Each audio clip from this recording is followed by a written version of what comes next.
Hola.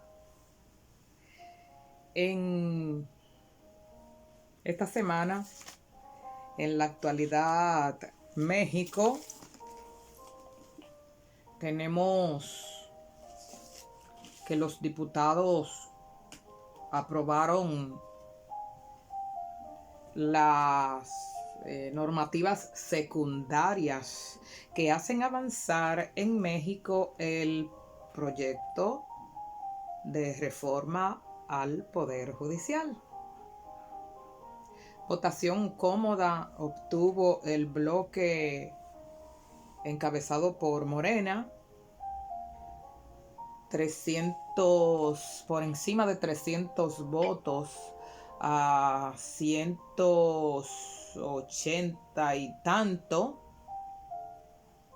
logra con amplia ventaja esa aprobación de normativas complementarias que se requieren para seguir avanzando en las discusiones de reformas, en este caso normativas, legislaciones secundarias vinculadas con el Poder Judicial. Tomando la información de Néstor Jiménez y Enrique Méndez de La Jornada, los periodistas de La Jornada dicen que la discusión duró 7 horas y media y que la Cámara de Diputados aprobó las modificaciones a la Ley General de Instituciones y Procedimientos Electorales que regula la elección de jueces, magistrados y ministros en la reciente reforma al Poder Judicial que está en pie en México. El bloque de Morena obtuvo exactamente 342 votos favorables, Morena y sus aliados, contra 128 de el PRI, PAN y Movimiento Ciudadano. Eso indica que la reforma al Poder Judicial sigue avanzando en México.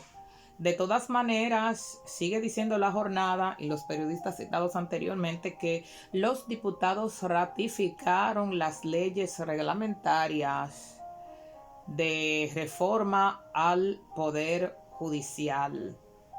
Entonces, exactamente avalaron 2 leyes reglamentarias y concluyó el proceso legislativo en ambas iniciativas que fueron turnadas por el Ejecutivo Federal para su publicación en el Diario Oficial de la Federación, indica el periódico La Jornada.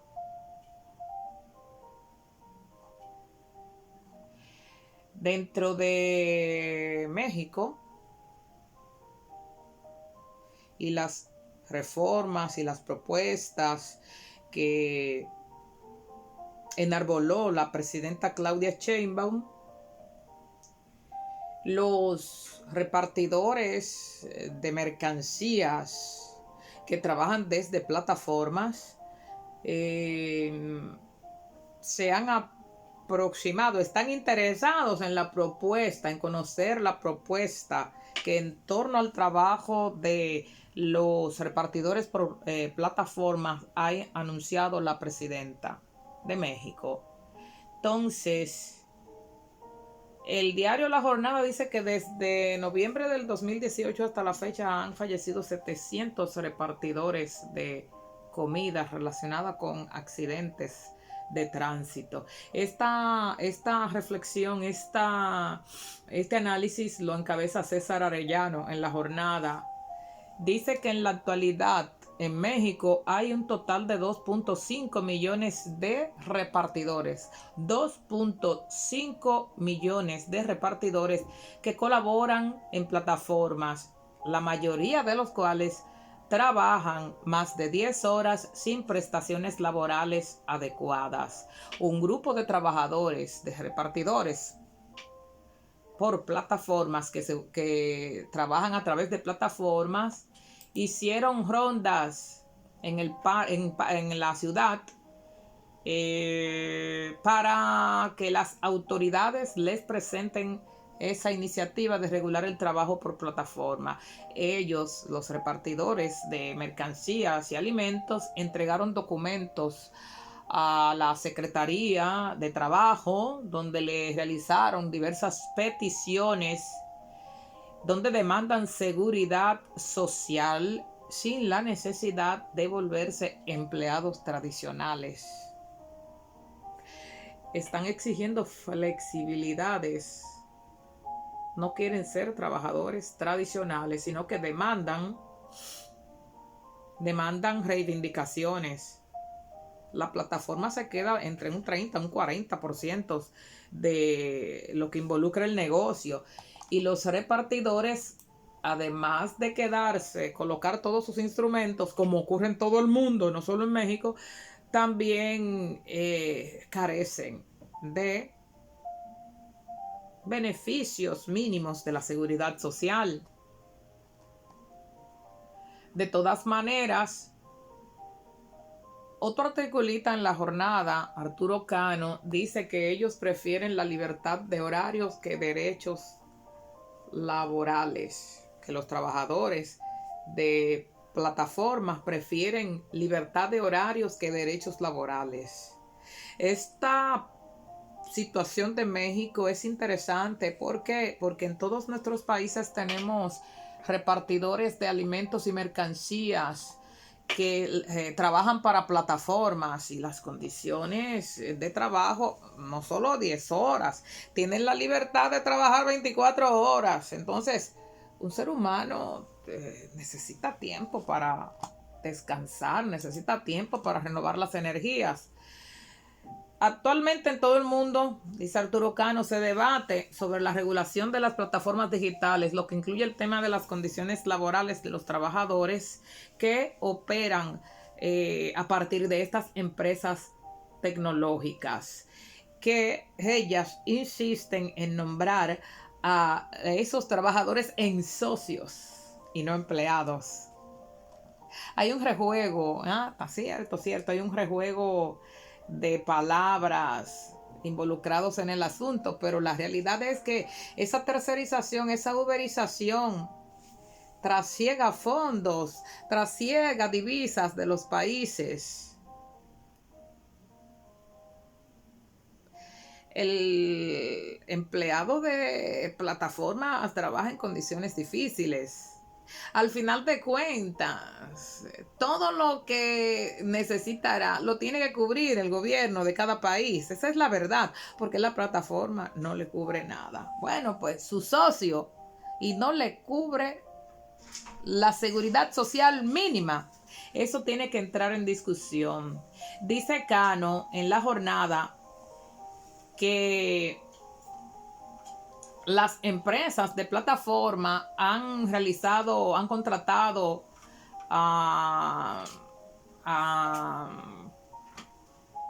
por ejemplo, han contratado a una entidad denominada Alianza in México, un espacio común de Cabify, Didi, Rapid y Uber, que concluye que 1.200.000 personas, dice ese estudio, abandonarían sus empleos en esas aplicaciones si se les obliga a trabajar como empleados tradicionales a cambio de otorgarles seguridad social.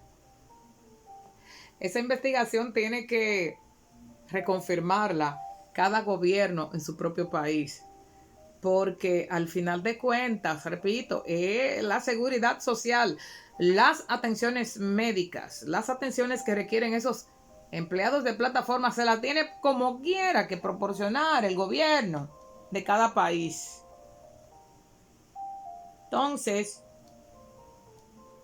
en el Congreso hay al menos 7 iniciativas en el Congreso mexicano relacionadas con los derechos laborales de los trabajadores de aplicaciones.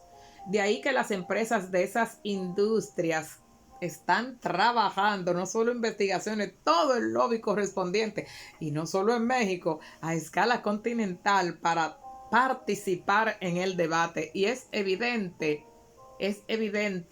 que cuando se trata de otorgar seguridad social a sus servidores, dejan el lado y no responden. En ese caso, ellos dicen que los empleados de ellos, bueno, no le dicen los empleados, que sus socios prefieren la libertad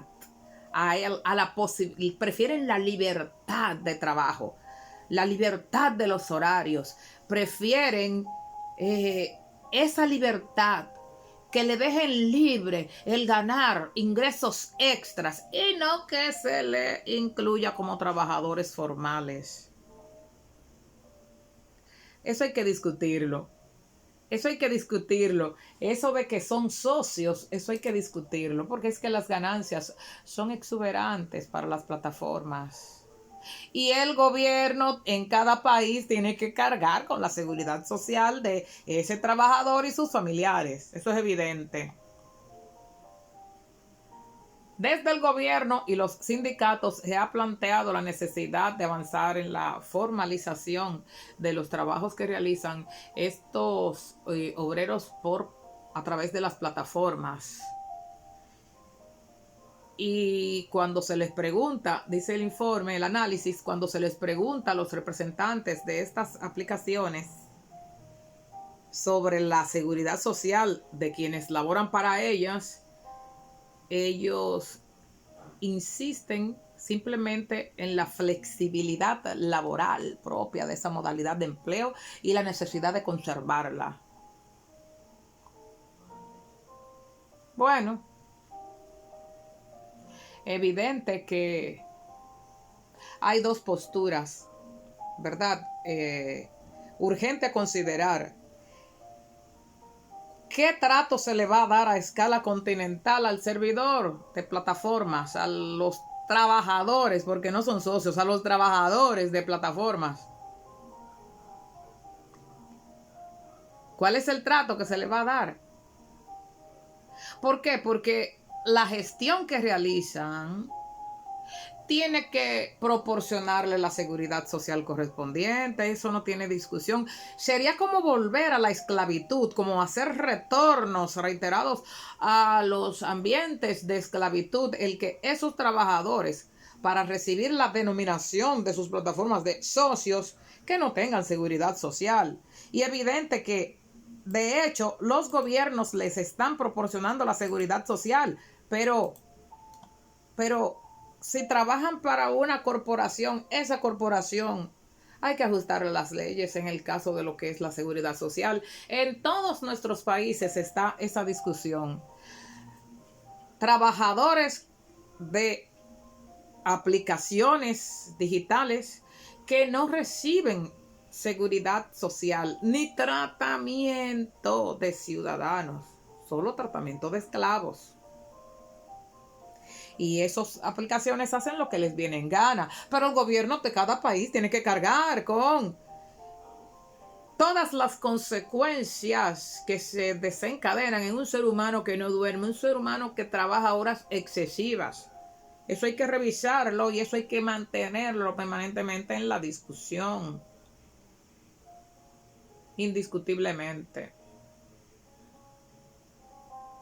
Pero a nivel continental, vemos que en cada momento que los repartidores de mercancías viven exigiendo una tras otra nuevas condiciones para desarrollar su trabajo, nuevas condiciones, mejores condiciones para desempeñar su trabajo y para poder sostener a las familias. En México, un grupo de motociclistas, repartidores de aplicaciones, realizaron caravanas con dirección hacia la Secretaría de Trabajo y Previsión Social para exigir mejores condiciones laborales. Eso es continental. Por lo tanto, hay que aprovechar esas discusiones que se dan en México y ver cómo se están llevando las discusiones, porque es común en cada país que los trabajadores de aplicaciones exigen mejores condiciones de trabajo. De ahí que esos trabajadores se movilizaran alrededor de la Secretaría de Trabajo exigiendo mejores condiciones de trabajo y ser tomados en cuenta en la comunidad de trabajadores para las cuales ellos trabajan. Las plataformas de 100 pesos mexicanos o 100 pesos dominicanos, las plataformas se quedan con 40. De esos 40, el trabajador tiene que sacar lo que corresponde al reemplazo de las piezas que por deterioro sufre su moto, el combustible. ¿Qué le queda? Esas son condiciones de esclavitud, realmente. México siempre es un país que está delante en la proyección cultural. Esta vez, al Zócalo, la Feria del Libro. En el Zócalo se realizará la 24 Feria Internacional del Libro en Ciudad México. Se está realizando. Y se anunció que promete esta feria llevar la lectura a todas las áreas de la ciudad. A niveles de todas las alcaldías locales. Dice Daniel López Aguilar de La Jornada que la Feria Internacional del Libro del Zócalo, CDMX, arrancó el viernes en su versión 24 y que entre sus anuncios está la promesa de llevarla a todos los rincones de la ciudad, que participan 100 librerías del Fondo de Cultura Económica, que participan 327 editoriales, qué interesante, ¿eh? Y 269 actividades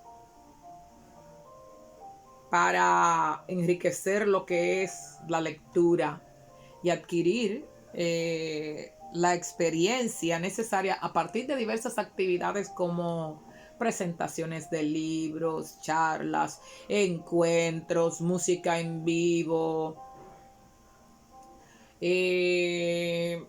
en la cual se plasmará todo lo que es diversidad cultural y sobre todo que al finalizar la jornada los participantes entenderán el poder de transformación que ejercen los libros en las personas. Por supuesto que transformación positiva. Los libros, las editoriales y los encuentros que se realizarán tienen una perspectiva democrática, expresó la jefa del gobierno capitalino, Clara Brugada. Se estila también dentro de los organizadores de la feria que este encuentro constituya un punto plural y que la literatura y las ideas circulen libremente. Cita La Jornada a Paco Ignacio Taibo II, director del Fondo de Cultura Económica, cuando él dice que no dejó pasar la oportunidad para hablar sobre el evento y dice que es una apuesta por la democratización de la lectura esta feria, y dice que las librerías en las utopías, parte del evento que se va a realizar en los barrios, promete ser un paso gigante hacia ese objetivo que significa fomentar la lectura como un derecho y dejar atrás aquellos tiempos en los cuales la lectura se ha considerado un privilegio. La lectura como motor de cambio social, así lo catalogó otra participante, Paloma Sainz, de la Brigada para Leer en Libertad. En los libros, en la feria, dice ella, se respiran los libros. En la Feria del Libro se respira la justicia social.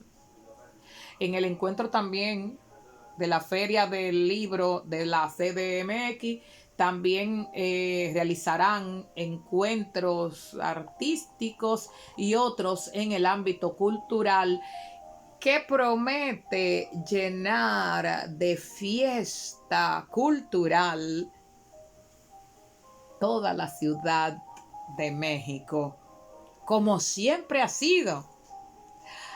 Excelente lo de las ferias del libro. Hasta acá las principales noticias de esta semana en México. Queden bien.